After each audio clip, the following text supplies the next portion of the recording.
эклер жасаймыз. Жұмыртқа аламыз, оған қант қосамыз, сүт құямыз, ұн, жүгері крахмалын салып, жақсылап араластырып, тұз саламыз. Оны отқа қойып, қайнатамыз.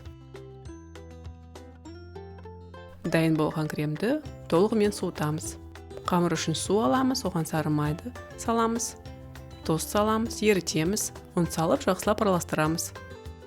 Суыған қамырға бір-бірден 4 жұмыртқа саламыз.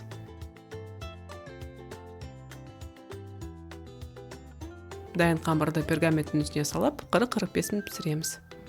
Кейін сары майды миксермен араластырамыз, оған крем саламыз, тағы да араластырамыз.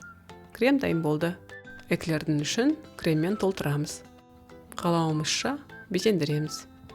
Эклер дайын болды. Астарыңыз дәмді болсын. Сіздермен бірге болған Дания.